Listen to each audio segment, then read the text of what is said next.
ধরে রাখবার মতো হৃদয়, সেটাও ঠিক আছে। সেবা করবার মতো দুটো হাত, সেটাও ঠিক আছে। চলবার মতো দুটো চরণ, সেটাও ঠিক আছে। সবই ঠিক ছিল, এক জায়গায় গন্ডগোল হয়ে গেছে। যখন নয়ন দুটো সৃষ্টি করলি, নয়নের উপরে কেন পাতা দুটো সৃষ্টি করলি?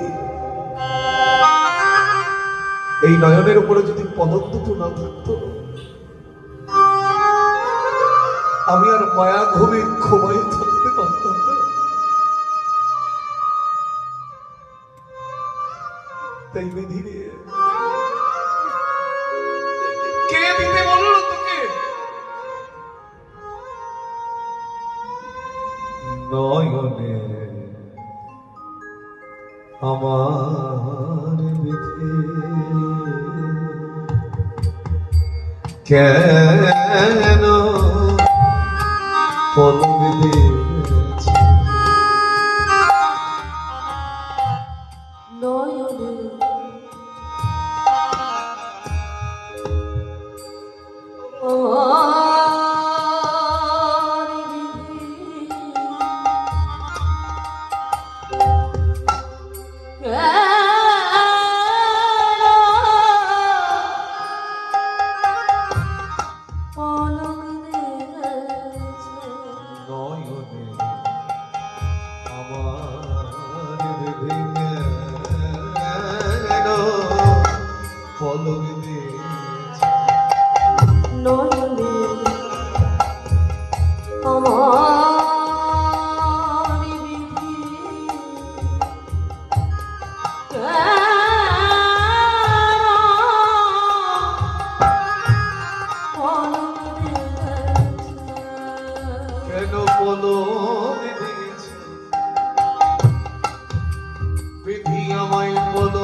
সদাই চা